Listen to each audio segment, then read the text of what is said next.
Deadpool 3. The first movie was great. The second movie was fine, but lots of different factors made it not as good as the first one.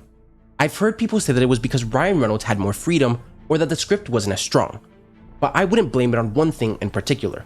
And definitely not on Reynolds, because it's obvious that he puts everything he has into these movies. But it's been revealed that work on Deadpool 3 has officially started, and I think this is the perfect time to talk about what we should see in Deadpool 3. Now that Marvel Studios and Kevin Feige are on board, the movie will hopefully be on the level, if not better than Deadpool 1. And obviously, the most important thing is bringing Deadpool over to the MCU in a way that makes sense from where the last movie ended and what's currently going on in the MCU.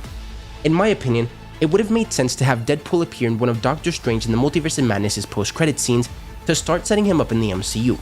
But since that didn't happen, they now have the freedom to do whatever they want.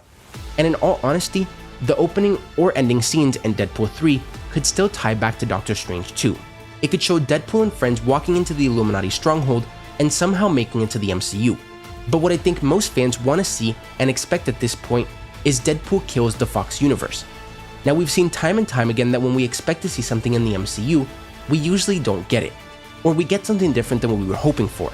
So we should of course not raise our expectations too high, or we'll get another Mephisto and WandaVision and Multiverse of Madness situation, where even though it was a multiversal film and we did go through like 10 different alternate universes, it still wasn't enough for some people.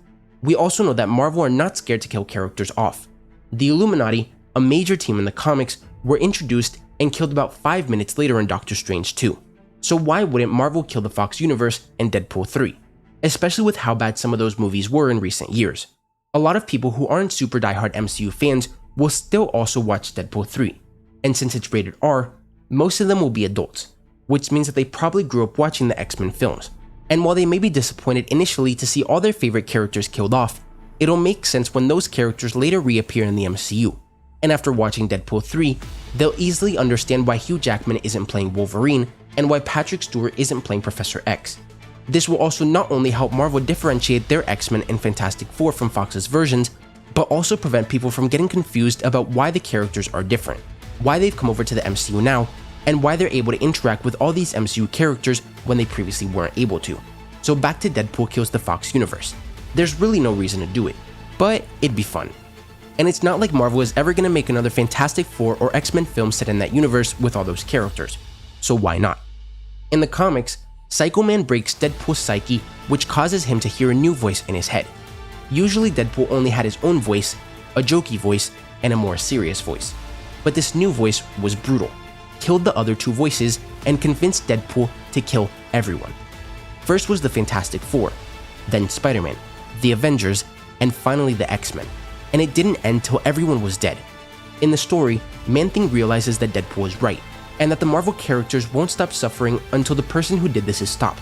And he sacrifices himself to allow Deadpool to travel the multiverse, where he eventually kills the Marvel writers.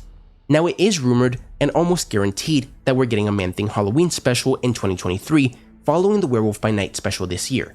We were also introduced to the Nexus and Nexus beings in WandaVision, with Man-Thing being a Nexus being and protector of the Nexus of all realities. Now, while I don't think that this is how Marvel will introduce Deadpool, although coincidentally, all the pieces are being set up perfectly for this to happen, it's definitely a possibility for Man-Thing to be introduced in October of 2023, and for Deadpool to later enter the MCU through the Nexus of all realities in 2024. But let me know what you guys think about all this. Will Deadpool 3 be Deadpool kills the Fox universe? And if so, why do you think that Deadpool will kill all the X-Men, and how will he eventually come over to the MCU? If you enjoyed the video, don't forget to like, comment, subscribe, and turn on post notifications so you will never miss another video. Thanks for watching, and remember to wash your hands and stay safe.